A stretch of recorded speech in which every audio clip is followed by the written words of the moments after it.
Does an orthopedic condition or sports injury have you sidelined? Make your comeback with GW Hospital Sports Medicine. We offer services from neck to toe, including care for shoulders, hips, knees, ankles, and hands. Plus, we're the official healthcare partner of GW Athletics, the DC Furies, and the DC Revolution. Get back to doing the things you love. Learn more at gwhospital.com/sportsmed or call 888-4GW-DOCS. Physicians are not employees or agents of this hospital. This podcast of the Gamecock Central Takeover Hour presented by Firehouse Subs is sponsored by AAA Heating and Air. The premier HVAC company in the Midlands is growing. Are you a top HVAC technician? AAA Heating and Air is looking for dedicated applicants to fill their fast-growing service department with top-notch HVAC technicians. If you're the best, then they want you. If you're ready to stop working and start a career, you can earn up to $100,000 plus a year at AAA Heating and Air. Quality candidates will have at least 2 years experience and a good driving record. Benefits include top industry salaries, commission on service and unit sales, set call limits, company-provided take-home vehicle and gas card, company-provided cell phone and tablet, health, dental, and vision benefits, 401k retirement plan with company match, and scaled PTO based on length of service. Contact Roy and Dana Finley at 803-677-1500 or check out their job postings on Facebook or ZipRecruiter. AAA Air when you need us. AAA Heating and Air. It's the Gamecock Central Takeover Hour, presented by Firehouse Subs, founded by firemen, with Chris Clark. The 2007 South Carolina class was, at that time, 6th in the country and 4th in the SEC, which is amazing. Wes Mitchell. You know, I think if you're South Carolina, you're aiming to at least be at 50%. Then in theory, you're adding talent, you're getting better, you're putting yourself in a position to compete. And Tyler Head. It's been a great week for South Carolina. On the recruiting front, still certainly plenty to talk about. On the home of the Gamecocks, 107.5 The Game. And welcome into the Gamecock Central Takeover Hour presented by Firehouse Subs here on 107.5 The Game. Tyler Head, Wes Mitchell, and Chris Clark along with you. Thank you once again to BJ Mack for hanging out with us during the Garnet Trust Hour. A lot of good insight from BJ. Learned a lot about him and what's been a very long journey for him in college basketball so far. Going back to being at South Florida all the way in 2019 and now going into what is his last year of eligibility at South Carolina for 23 and 24. Very impressive guy. I mean, Chris, did you hear all the names he rattled off when we were asking about players that he most respected that he's played against? Very impressive, man. I think easy to like, going to be a fan favorite, great smile. I can see why South Carolina prioritized him out of the transfer portal to the extent that they did. And I think he's going to make a smooth transition to South Carolina. Like, you can just tell. I mean, even the recall on those scouting reports and the detail that he gave us, that was phenomenal, man. So very, very impressed with BJ. When he, the first clue was, I asked him about Miles Studi from Vanderbilt, who'll be joining him. Here's a transfer as well and is here. Will be with us Thursday on the Garnet Trust Hour, 10 a.m. on 107.5 The Game, by the way.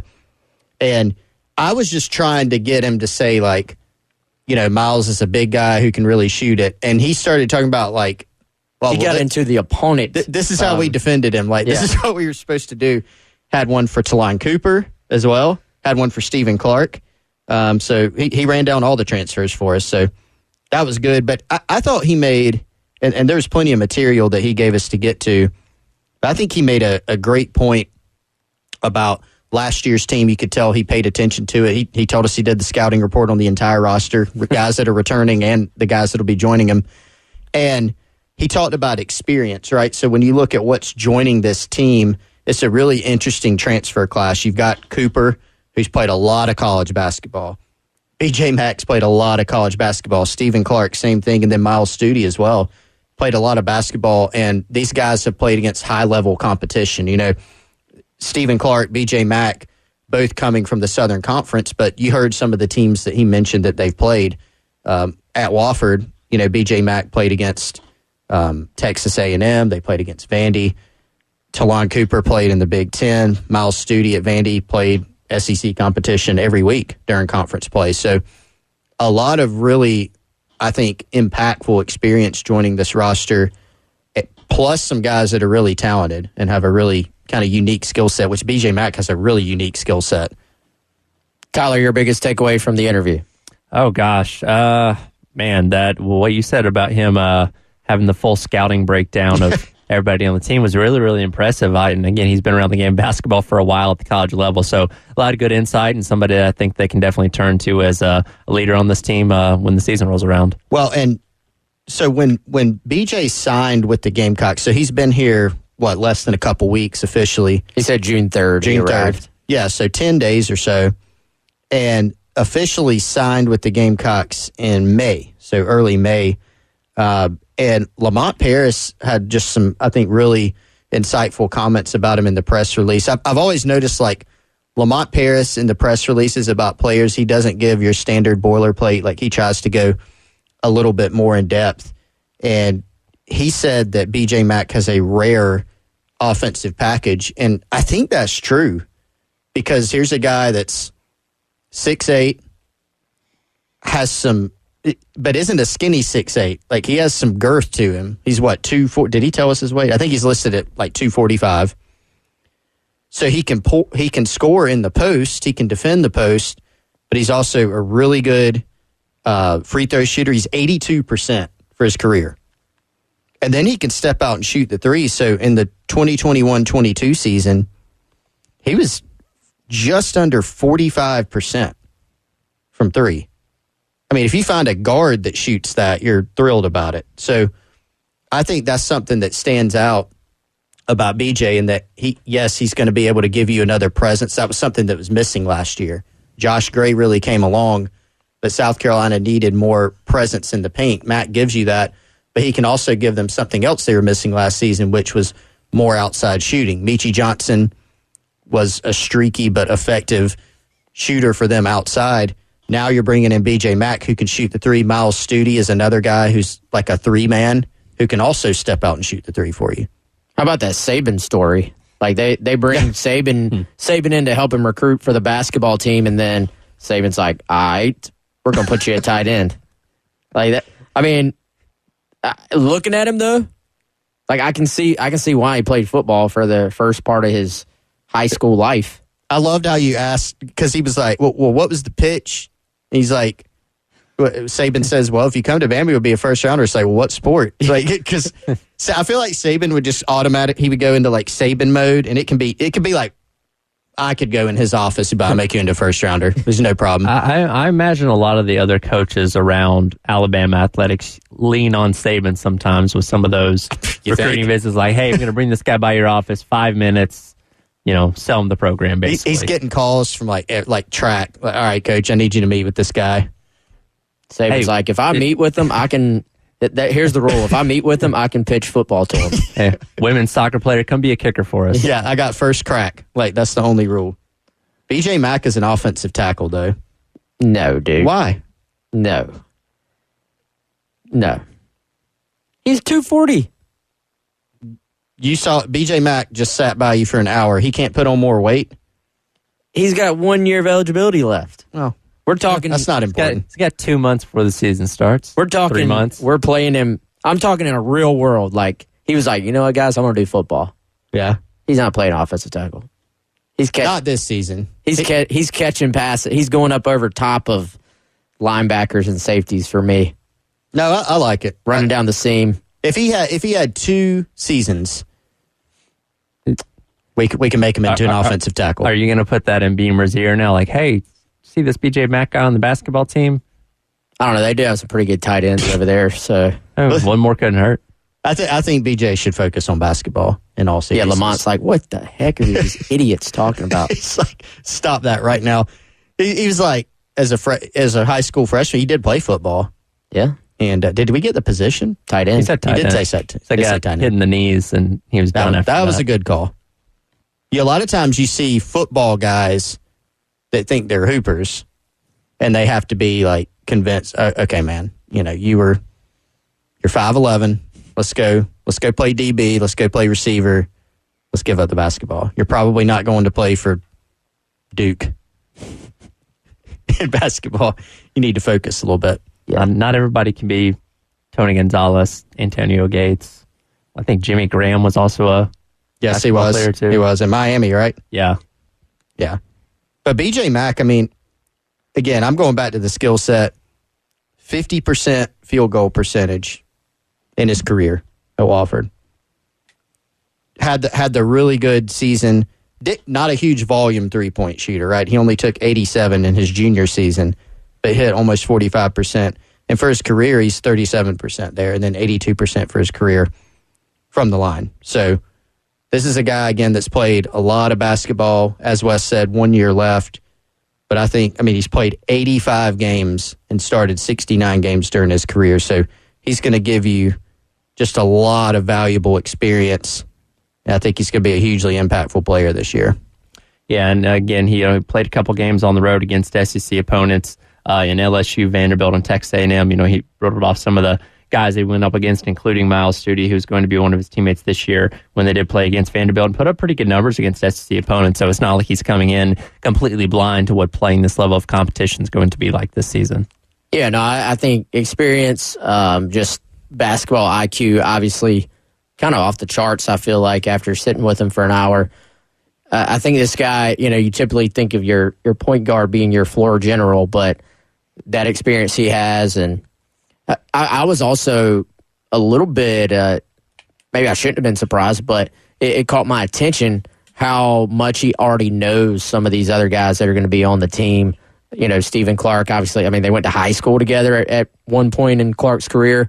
And then I didn't realize he knew Cooper from basically Cooper being from the state of South Carolina and BJ playing in the state of South Carolina. So there's already, I think, a little bit of a baseline of knowledge as far as these guys knowing each other and being familiar with their games and personalities and stuff like that, which anytime you have transfers, you do wonder until you see it. How are these teams going to come together? You got guys coming in from all over the place. Do they mesh well? Do all the personalities come together? I don't think that's anything you really are going to have to be concerned about here.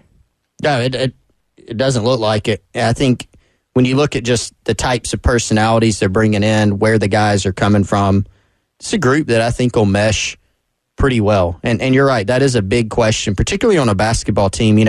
Football, you bring in a transfer player at a given position. Even if you bring in, we've seen the football team bring in, let's just call it 5 to 10, average it out at 8 transfers sometimes. They're spread out at different positions. Some of them are playing and starting immediately. Some of them are waiting a year. With a basketball team, the 4 guys they're bringing in, those guys are playing a lot. At least a couple of them, probably 3, maybe 4, maybe all 4 of them are going to be starters for you.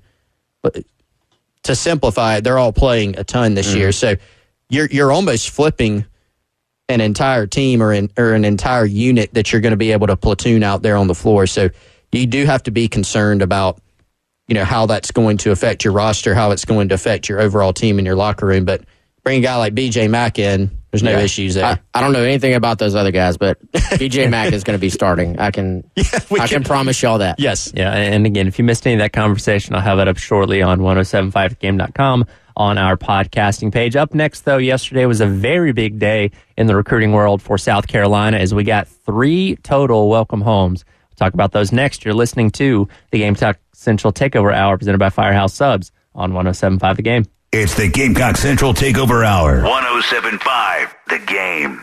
Yesterday was a big day. Today is a big day because it is Tuesday. Turkey, bacon, ranch.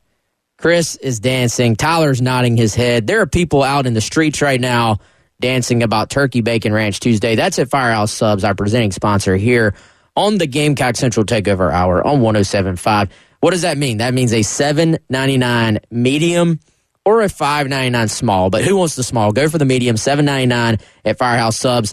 Hit the Rapid Rescue. The easiest way to do that is to go to firehousesubs.com or to download the app. Me personally, I just use the app, save my favorite orders, have my payment information saved. It's all on there. You just click a couple buttons. They will put the chips in the bag, all right there on the shelf. You just go in, grab it. Again, there's a sub of the day every single day of the week. Today is a $7.99 Tuesday Turkey Bacon Ranch. It's almost lunchtime. Go get it. Who are the new Gamecocks for the 2024 recruiting class? We'll talk about it next on Gamecock Central Takeover Hour, presented by Firehouse Subs on 107.5 The Game. Hey, it's Chris Mitchell. After 10 years with no dog, we got Walter. I bring him to work with me a couple days a week, but on the days when he's not here, he goes to Ridgeside Canine for puppy daycare. Walter absolutely loves it there, and I know he's in great hands. Clean, spacious, happy. We even see pictures on Facebook of what he's up to. I love that you can have him train your dog while your dog's with him. I can't recommend them enough. Ridgeside Canine Training Facility and Aquatic Center on Gateway Drive in Winchester. That's RidgesideCanineWinchester.com. It's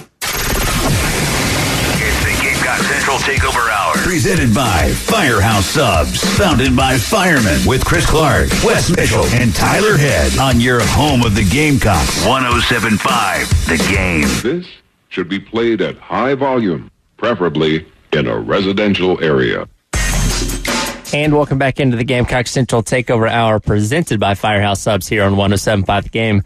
Tyler, Wes, and Chris along with you. Real quick, want to remind you about the 107.5 The Game Craft Beer Passport. Go to 107.5thegame.com and click on Sweet Deals. You can purchase the Craft Beer Passport for $99. It's a $285 value. Good at over 15 locations around the Midlands. Don't miss your chance to get the Craft Beer Passport at 107.5thegame.com. As I mentioned before the break there, yesterday was a big day on the recruiting front. Shane Beamer tweeted out 3 welcome homes. We have one official confirmation for who one of those recruits is, that being Missouri punter Mason Love.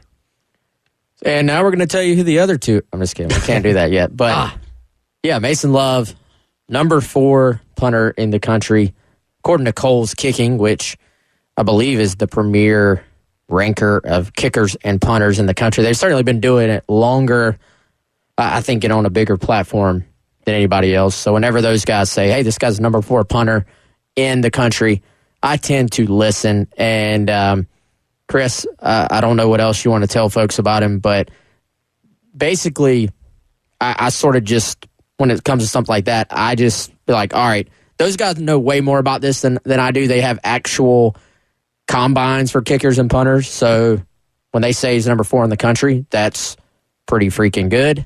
And obviously you're looking at what in theory is going to be the heir apparent to Kai Kroger. I know everybody has to earn a spot, but if you're giving a guy a scholarship, then you pretty much project him on your depth chart to be the guy at that position. And a little bit of context to how Coles ranks folks. First of all, they know what they're doing, just historically. And they actually have on their website, and that's coleskicking.com, KOHLS kicking.com, if you want to check it out for yourself. But they ask, is the athlete ready to help a college team win if there was a college game today? And then they also check out the drill work, how they handle pressure, how they react, and then the camp chart. So they do take into effect a lot of different, but they take into account a lot of different factors. So I tried to go back and look at a couple of guys just for some historical context too. Joseph Charlton, who I think, Wes, correct me if I'm wrong, other than Kai Kroger in the 2020 class, I think that was the last scholarship punter that USC had. Charlton was 2015. They don't have their rankings archived back that far, but Joseph Charlton was also a Coles Kicking guy. Kai Kroger coming out was the number 1 punter in the country, according to Coles Kicking, which is not a huge surprise. And so Mason Love, for him to be up in the top 5, that shows you a lot. And it's always interesting. I had somebody ask me today on the Insiders Forum on Gamecock Central, hey, if he's number 4 in the country, why kind of the more lean offer list? He's got South Carolina, he's got Cal, he's got the service academies. But if you go back and look, man, at even, let's look at the 2020 class, right? So Kai Kroger was number 1. He committed to South Carolina on scholarship, but it's not like he had 20 offers. The number 2 guy in the country, Sam Johnson, committed to Alabama as a PWO. Number 3 and 4 were Montana State, Syracuse. Number 5 is a Northwestern walk-on. So it really just has to do with, it's such a unique position, a punter, a kicker. It's cyclical, so you're not scholarshiping one every year. If you're a school, you might scholarship one every 3 or 4 years.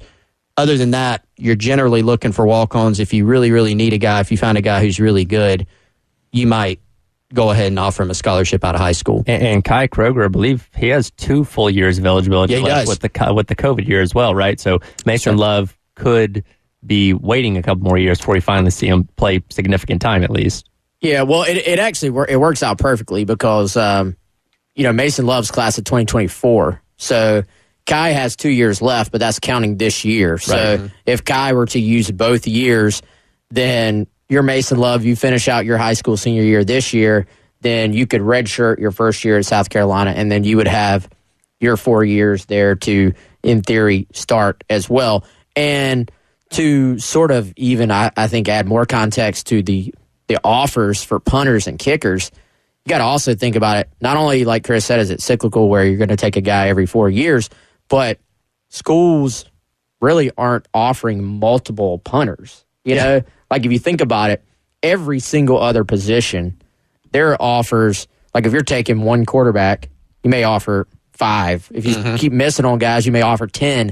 At wide receiver, you might offer 50 guys. You know, you're going to take a bunch of guys for one spot. At punter, you're if you even offer one and don't go PWO route, generally it seems like teams are going to say, all right, this is our guy. We're going to offer him.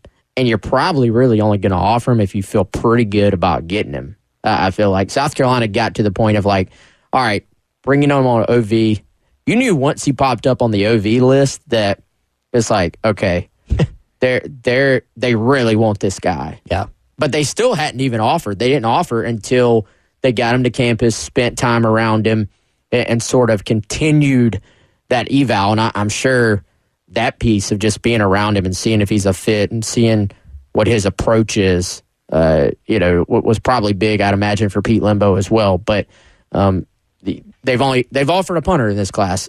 They've now landed him, but it's only one guy. So there's just not a bunch of offers at these positions that are floating around. Yeah, and I don't know that we were sure in this class that Shane Beamer, Pete Limbo were going to offer a specialist. You know, they actually have their entire special teams battery. Tyler, you mentioned that Kai Kroger has 2 years left. Same thing for Mitch Jeter.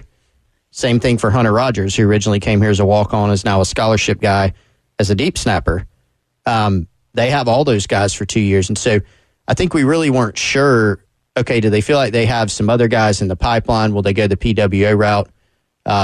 Pete Limbo kind of seems to like the idea of developing from the PWO standpoint, just based on some things he said in the past, because Wes mentioned kind of the mental piece and being around a guy.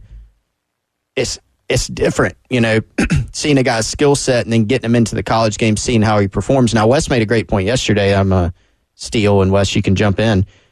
But punters, different than kickers, right? So a kicker, you're sitting there with 11 guys trying to block it, and you're trying to kick it through the uprights. Punter, certainly technical, right? But it's just different, and I think it's a little bit easier to evaluate. And maybe that's why you've seen a scholarship be spent on a punter as opposed to a kicker. But they obviously did deem this as not only a recruiting need, but a prospect in Mason Love who is good enough that they believe in enough to be able to get him in. They like what he does right now. They like how he carries himself, and they feel like they can develop him and kind of have him in the pipeline. One of the things that they mentioned in the course of that eval that Mason Love told me on Sunday, Wes, he's a big stretcher. Like he's really keen on stretching and being able to kind of, keep the power, keep the athleticism, the longevity, and the staff really, really like that. Can he throw passes? Yeah, we had a question about that on the Firehouse Subs text line. I think it's very important to ask. It is very important. Did you ask, Chris? I did not. We will find that out. We'll effort that at some point. I'm going to go out on a limb. I'm going to say he's not as good of a passer as Kai Kroger. Well, he's got time to develop. Is he as good of an ad read guy as Kai Kroger? No. That Kai Boda deal sounds pretty good. There's not any... Now, there are some very intriguing possibilities with Mason Love. That name there's a lot of NIL things you can do with that. Yes. Love Chevy phone lines, I'm just saying. Yeah, that's boom. perfect for him. The Mason Love Chevy phone lines. Just saying. Yeah, that could work. There's some ideas for you. But they did, and I mean, I know we're spending lots of minutes talking about punters here, but hey, here's the thing: if you're going to make special teams what it is at South Carolina and make it such a priority, I think if you're going to continue what Kai Kruger has done for them, and how big has he been for South Carolina? Not just the fake punt stuff, but being so good at flipping the field, being so good at downing balls inside the 10. If you're going to continue that, I mean, you maybe did have to go spend a scholarship. So I like this. There were some breadcrumbs here that they wanted to head that direction, Chris. I was just looking at the Coles kicking top guys. I don't know how much of this has been like even reported on, but Drew Miller, the number one punter in the country, according to Coles, South Carolina was actually involved with him as well. He's committed to Georgia. Bobby Ingstler, I believe is how you say his name. South Carolina was involved there as well. He's second. Michael Kern is third. I don't know for sure if they were involved with him, but then Mason Love, obviously, fourth. We did, by the way, have a comment on YouTube that said, why are we taking the number 4 punter instead of the number 1 punter in the country? So that's where the expectations have arrived as far as South Carolina special teams. I didn't respond, but I was just like, you got to be kidding me. And also, at this point, the number 4 punter in the country could play like the number 1 punter in the country. Like, you're splitting hairs, I feel quite certain, when you're talking about a top 5 player at your position in the entire United States of America. Right. Again, Mason Love, one of the welcome homes that we officially got confirmed yesterday, number 4 overall punter in the class of 2024. We'll dive into who the other ones could be coming up next on the Gamecock Central Takeover Hour, presented by Firehouse Subs on 107.5 The Game. It's the Gamecock Central Takeover Hour. 107.5 The Game. All right, so let's tell you about another one of our great sponsors here on the GamecockCentral.com Takeover Hour. It is our friends at Integrated Media. Michael, Nathan, and the rest of the team do an awesome job coming out to your home, checking out what you need from an audio-visual standpoint. If you need something as simple as mounting a television, if you need some help with that, if you just don't feel like doing it, they can help you do that.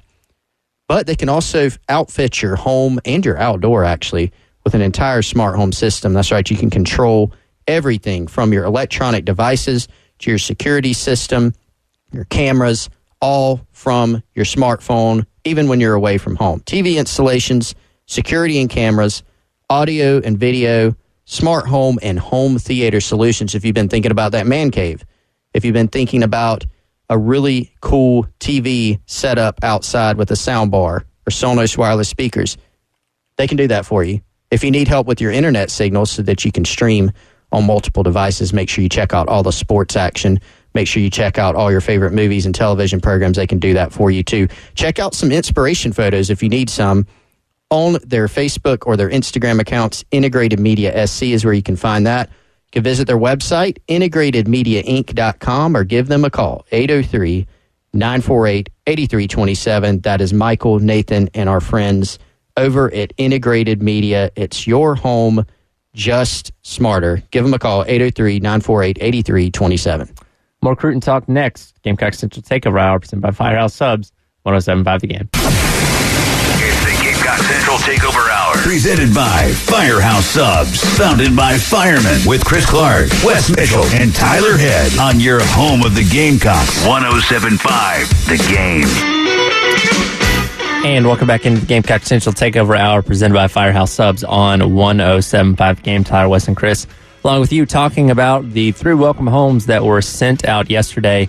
Obviously, we know that Mason Love is one of them, joining in the 2024 class as a punter. Still waiting to find out who the other 2 are, though it's worth noting that Fred Johnson, who's a linebacker that we've been talking about a lot these past couple weeks after his performance at the first Shane Beamer football camp, is announcing a commitment this upcoming weekend, so could be him.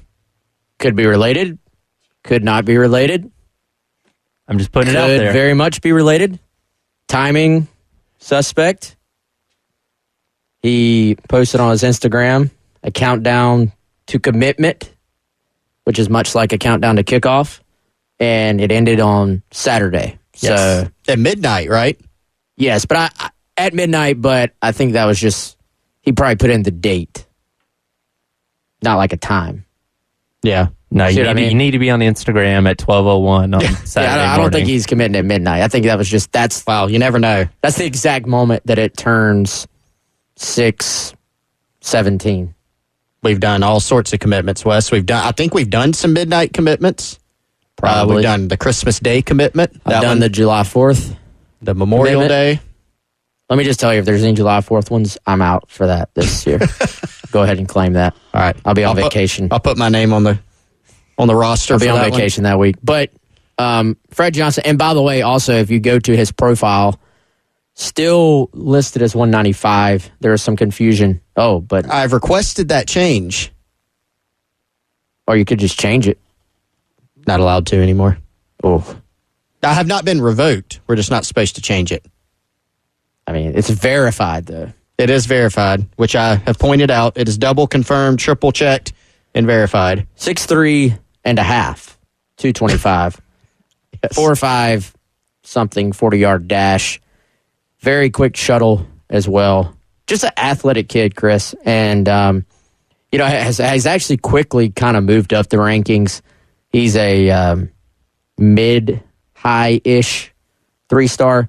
I think that's probably about right for right now. You never want to go too high when the guy's new on the radar. But I think certainly, someone that maybe is going to have a chance to move up if they can have a big senior year. Yeah, I mean, this guy is it just really hasn't been on the radar as much. The offer list is there in terms of Division I offers. I think he's got 16 to 18, so he's closing in on 20. But I don't think he's been to a ton of camps. I mean, you look at the camp date, right? So as soon as camps opened up, which I think technically was May 31st or June 1st, right? It was the first day that colleges could have camps. Well, on June 2nd, Fred Johnson is at South Carolina. Don't think he's done any others since then, but he got the South Carolina offer. The next weekend, he's on campus for an official visit. And so he was kind of flying under the radar up to that point. So if Fred Johnson had 15 camps scheduled this summer and he went and he did what he did at South Carolina at those, you think there's probably more offers on the way, right? 6'3.5", 225, running a 4.5, running a 4.2 in the short shuttle. Those things are generally going to help you pick up scholarships, and then you go turn on the film and see what he does. So I do think, that's a common question. Hey, once this guy kind of gets on the radar, do you see him moving up to a 4-star? And you probably say, well, not right now, but let's see what he does his senior season. If he puts a great senior year on tape, is really productive, it's always possible. But this isn't someone who's been widely viewed on the camp circuit. Well, I think that's big to going back to what we talked about with South Carolina jumping on him so quickly after they saw what he did at that camp on June the 2nd, that now whatever he ends up being, 4-star, 3-star, whatever it is, and whatever his senior year ends up looking like, South Carolina got in before a lot of these other Power 5 programs showed a lot of interest in him. Well, he even talked about that, man, that hey, the process has kind of blown up on me a little bit, and in a sense of just managing it is a little bit difficult. And, he talked about maybe taking an official visit to Virginia Tech, and I thought the writing was kind of on the wall with where South Carolina likely stands here when there was no conviction even about taking the Virginia Tech OV, even as a kid who's from Virginia. It's just kind of because we always plug in the official visit dates on the profiles, and I was like, I don't even know if I should put this on here, because he was just like, I might take an OV there. And this was fresh off of the visit to South Carolina. The guys in this category, in sort of our, Mason Love category, which, obviously now he is committed. And then, you look at a guy like Fred Johnson, it doesn't seem like he's hiding the outcome too much. You take the official visit to a school, then I might take another one, maybe not. And then you set a commitment. I don't think there's any surprises here if he commits to South Carolina on Saturday. No, be no surprises at all. And I think this was a really timely set of events for South Carolina West because, you look at linebacker, it is still a need in this class. Not that they're going to take 5 prospects at the position. It's not like that. But they need, a few probably in this class. And so they have Wendell Gregory committed from Georgia, a highly ranked prospect, top 100 guy that on threes, Charles Power, their director of scouting and rankings, really, really likes Wendell Gregory, highest in the industry on his abilities and his upside. But when you look at, who else? It's a little bit tougher to figure out, who the next few guys may be up on the board. So in Fred Johnson, you've got a guy that fall in your lap is a bad way to say it. Really, it's not the best. You got this guy to camp. He worked out well. You offered him, and now you're in good shape. But I think it's just a really nice set of events for South Carolina because now you're set up with a guy that you obviously like, that you didn't have to you didn't have to go battle, Georgia and Alabama for 2 years in order to get him. Yeah, I think there are all different ways the process plays out. And sometimes it's like this. Sometimes, and now give them credit for getting him down and visiting him, getting him to visit, inviting him to, that camp, and for being smart enough to be like, hey, this guy can play.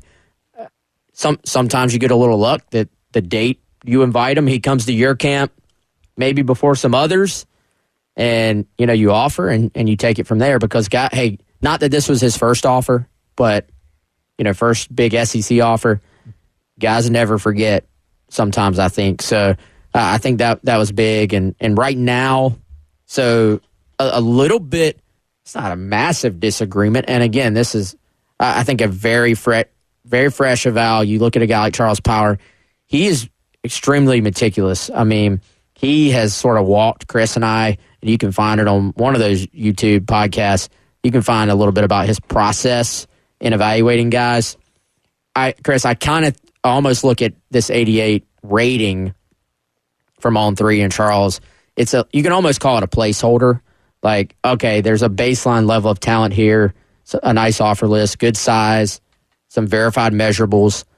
That could go up or down from there once he continues to add more data to what is sort of his evaluation profile. But a little bit of disagreement so far. 24/7 decided to start him out as an 89. On 3 is an 88. So he's a 33 linebacker in the country on 24/7, number 64 linebacker in the country, and on 3. Basically, you average those two together at this point because ESPN and Rivals have not produced a ranking yet. And what you come away with is the number 53 linebacker in the country. While the 2024 class is continuing to come together, all members of the 2023 class have officially made it to campus. We will talk about that next on the Gamecock Central Takeover Hour presented by Firehouse Subs on 107.5 The Game. It's the Gamecock Central Takeover Hour. 107.5 The Game. Guys, we've been telling you every single week about our friends at Goal Line Framing. And again, if you are looking for that special gift, for that special graduate in your life, for one, you're running out of time. But for two, still got a great idea for you. Look no further than our friends at Goal Line Framing in West Columbia. Owner Kendall Walsh and manager Joni James, they took care of us when we went over there for our live show, and they'll take care of you as well with any and all your custom framing needs. That, of course, includes, like I said, diplomas, but it also includes original artwork, canvases, jerseys, and flags, pretty much anything. They've been in business for over 20 years. Head on over to 511 12th Street, West Columbia. Check out their great art gallery, home decor, furniture, and gift items in store. If you have questions, you can just give them a call, 803-739-1337. They are open Tuesday to Friday, 10 a.m. to 5:30 p.m., and then, of course, on Saturday, 10 a.m. to 2 p.m. Again, you give them a follow on Instagram. That's at Goal Line Framing SC, at Goal Line Framing SC. Again, all of your custom framing needs, it can be pretty much anything. Diplomas, artwork, canvases, jerseys, flags. It's Goal Line Framing in West Columbia, South Carolina. Talk about the latest players to make it to campus up next. Gamecock Central Takeover Hour presented by Firehouse Subs, 107.5 The Game. It's the Gamecock Central Takeover Hour. Presented by Firehouse Subs. Founded by firemen with Chris Clark, Wes Mitchell, and Tyler Head on your home of the Gamecocks. 107.5 The Game. And welcome back into the Gamecock Central Takeover Hour presented by Firehouse Subs here on 107.5 The Game. A few more minutes to go before turning things over to the halftime show with Jay and Terry. As I mentioned before the break, the final pieces of the 2023 recruiting class have made their way to campus, including five-star Nick Harbor, who went through his freshman orientation on Tuesday. Yeah, today. Should be going through it potentially right now. A couple of those guys supposed to be arriving today as well, but point being, everybody completely accepted into the university and good to go. And it kind of came in, it seems like, Chris, maybe three different waves. You had the spring guys, then you had, of course, the summer guys, but several of these players have already been on campus for about 3 weeks, and then the final players arriving this week. Harbor made it in over the weekend just to, get a little head start to go through orientation on Tuesday. And another big one here, Big Tree. I think you look at him and, he's a guy that fans are very, very excited about South Carolina getting. And you wondered, all right, some of the offensive line, maybe depth questions. Is there an opportunity for him to maybe step in there? I don't know if I don't think we necessarily should put that expectation on him yet. I want to hear what feedback we get. So I'm not there yet, but certainly will be intriguing to see. And then you've got several other guys we've been talking about for months, man. Bakari Swain, DJ Braswell. I think Braswell was one of the guys that was in 3 weeks ago. Not sure on Swain exactly when he came in, but certainly guys that are going to potentially make impacts.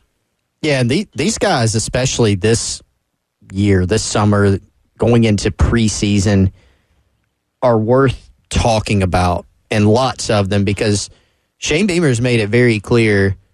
I mean, he had the interview on Debbie Antonelli's podcast, Nothing But Net, where he came out and said, we're going to be playing a lot of freshmen, and I think, paraphrasing this somewhat, pretty much at every position, basically. We're going to be playing. I think he said every position except quarterback. Yeah. But I have my opinion on that as well. Yeah. Well, I mean, we very much think Wes, I think, was probably first in on that, the notion of Lenore Sellers probably is going to play. But you start looking at it, okay, well, who are the guys that are going to play? And you can kind of start to see how it could take shape, right, as far as like which freshmen could factor in. I think some of it is going to be some of these true freshmen adding depth at certain positions. Some of it could end up being a lot more than that, and everybody's eyeing Nicholas Harbor because of his immense talent. And South Carolina we just haven't seen a guy of his type, of his background, join this program. But there are plenty of others too. I mean, Michael Braswell, DJ Braswell has been talked about a lot because of the need at running back plus talent. They just need, frankly, some numbers there. But he's also a guy that has the talent to be able to play. But you have somebody like Tree, right?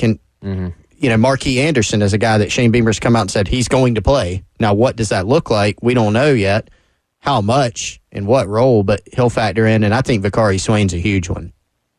I think Bakari maybe the biggest lock out of that bunch to make an impact this year. Out of all those that we mentioned. Yeah, I think. Over Braswell? Yeah. Ooh, I like that. I think I agree. I think Swain's not going to just step into a starter's role. I think he could very easily step into being the third corner. Mm-hmm. And then by the end of the year, he could be starting. Like I think he's that good, and I do think there's a need for a guy with his twitchiness, we'll say. That guy's a ball player, man. Like he is good. I think there's a big opportunity there. At running back, I think it'll be more of a slow burn for Braswell, maybe. Like, there are guys ahead of him. Yes. Eventually he'll be needed. But, I think it'll be more down the line this season before. Now, he may come out there and just be a stud, and they're like, hey, this guy's starts passing people. You never know. That's the beauty of this. You never quite know how it's going to play out. But until we start hearing that feedback, I don't know. And there's been a little super early. I hesitate to even say it, but it's already floating around out there a little bit too. so I'm just going to say it anyway. There's a little early buzz on Elijah Caldwell. Yep. So, just saying, he may be another to add to the avoid red shirt list. Really well-rounded guy in high school. We talked about this a lot. When he got signed, not going to just blow you away with physical tools, but he just gets the job done. Just a good player. Just a good player. All right, that'll do it for today's edition of the Gamecock Central Takeover Hour presented by Firehouse Subs. Guys, tomorrow going to be out at Steel Hands in Casey once again. Super excited to join our friends. See our buddy Ashley Lambert and the crew at Steel Hands Brewing. Come out and see us. Be there from 9 to noon. Absolutely. We'll be there. That's coming up tomorrow. Halftime show with Jay and Terry coming up next, right here on 107.5 The Game. Does an orthopedic condition or sports injury have you sidelined? Make your comeback with GW Hospital Sports Medicine. We offer services from neck to toe, including care for shoulders, hips, knees, ankles, and hands. Plus, we're the official healthcare partner of GW Athletics, the DC Furies, and the DC Revolution. Get back to doing the things you love. Learn more at GWHospital.com/sportsmed or call 888-4GW-DOCS. Physicians are not employees or agents of this hospital.